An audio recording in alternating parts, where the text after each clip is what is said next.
Hello guys, what's up naman mga sa araw na to. At dito naligaw tayo dito sa tuktok ng bundok sa ating pagbabiyahe. Sobrang taas to guys, kaya hindi natin na akit kanina ating sasakyan. Ito yung binibidyo natin guys. Ayan o, yan ang bundok ng ito, Laguna de Bay sa may baba. Ayan, marami tayong nakikita dyan. Kaya dito tayo sa tuktok na punta. Mga pasahero natin, akala natin hindi lubos maisip na mapunta sila dito sa tuktok na to.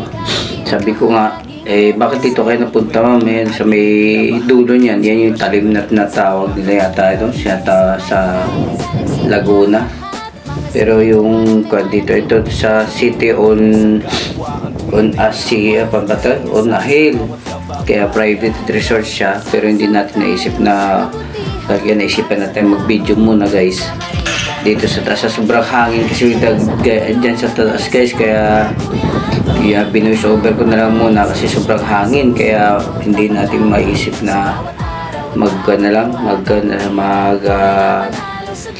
video. Kaya dito sabi ko subukan natin mag video dito para makita natin kung anong dito sa paligid.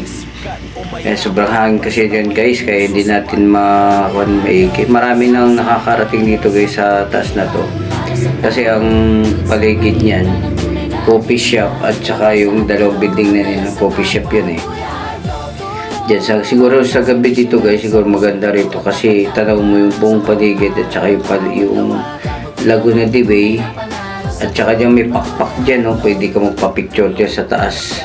Pwede ka umakyat or magpa-photo booth ka, photoshoot, gano'n. Pwede ka pa-picture. Tapos dito sa gilid naman, siguro yung mga vloggers na pumupunta rito, naglalagay sila ng mga signature or po yung mga stickers nila, nilagyan na dyan. Sa Grace Hills naman yung kanyan. Sa ating kanina bago lang yung kinuha nila, bago lang yung nilagay nila doon.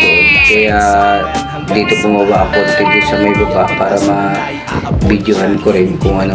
Kasi kanina packet kasi yan guys sa may tuktok na ng bundok kasi ito hindi baga yung dito yung nakikita natin sa baba, yan yung Laguna de Bay. Sa baba maraming palisdaan dyan sa baba I love Grace Hill. So yan 360 views coffee, kaya tanaw mo talaga buong paligid dyan guys sa baba, pati doon sa dulo yan. Makikita mo dyan yung dulo yan, yung tatawag na tanay yung kanda dyan, makikita dyan sa baba. Yung sa akin naman dito subukan ko mag video para parang abot mo na yung langit dyan hindi natin maisip na maparating tayo dyan. Biglaan na kasi yan, hindi natin alam kung saan pupunta kasi di rin alam. Kaya naligaw-ligaw pa kami kanina dyan guys sa baba, kasi ba yung napasukan namin wrong turn daw. Actually iba pala yung way namin, kaya sabi ko dito na iikot tayo para makita natin kung saan talaga yung way niya. Kaya nausok kanina din yung mga umakyat sa paligid.